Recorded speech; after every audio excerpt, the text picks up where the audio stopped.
నమస్తే మిత్రులారా, నేను మీ కేశవ్ యాదవ్ అడ్వకేట్. జనరల్ గా ఈ రోజుల్లో చాలా రకాలైన క్రిమినల్ కేసుల బారిన పడి చాలా మంది నా లైఫ్ అయిపోయింది, నా జీవితం అయిపోయింది, ఇంతే నా లైఫ్ అని చెప్పేసి చాలా రకాలుగా యువత నిరుత్సాహానికి చెంది ఎంతో మానసిక క్షోభను అనుభవిస్తా ఉన్నారు. దానికి కారణం ఏంటి అంటే ఒక 20-25 సంవత్సరాల ఏజ్ లోపల వాళ్ళు మారక ద్రవ్యాల అలవాటు పడి గాని ఇంకా వేరే ఏ రకమైన క్రిమినల్ కేసులలో గాని ఇరుక్కునడం వల్ల వాళ్ళు గ్రాడ్యుయేషన్ ఇంజనీరింగ్ చదివే స్టేజ్ లోనే వాళ్ళు కేసులలో ఇరుక్కోవడం వల్ల వాళ్ళు విదేశాలకు వెళ్ళి చదువుకోవడం లాంటివి గాని, ఇక్కడ జాబులు వచ్చిన తర్వాత ఒక ఎంఎన్సీ కంపెనీలో జాబ్ చేయడానికి గాని, ఏ రకమైన విషయాలలో కానీ కేసులు ఉండడం వల్ల చాలా ఇబ్బందులు పడుతూ ఉన్నారు. ఆ కేసులలో మీకు తప్పుడు కేసులు అనిపించిన, ఒకవేళ ఈ కేసు నీ మీద తప్పుడు అభియోగంగా మోపబడిందని అనిపించిన మీరు హైకోర్టులో క్వాష్ పిటిషన్ ఫైల్ చేసుకుని ఆ కేసును కొట్టేయడానికి కూడా ఆస్కారం ఉంటది.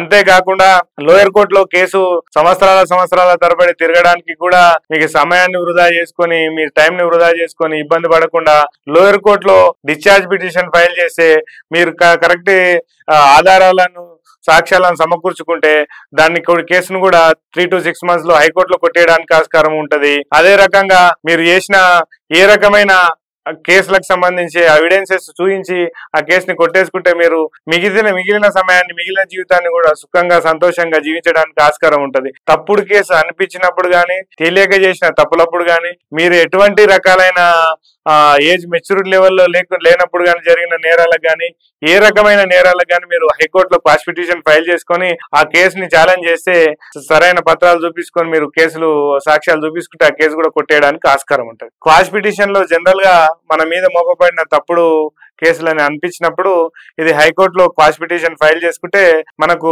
సమయాన్ని వృధా చేసుకోకుండా తక్షణ న్యాయం జరుగుతూ ఉంటుంది. దానికోసం మీరు హైకోర్టులో క్వాష్ పిటిషన్ చేసుకుంటే మీకు లాభం జరిగే ఆస్కారం చాలా రకాలుగా ఉంటుంది.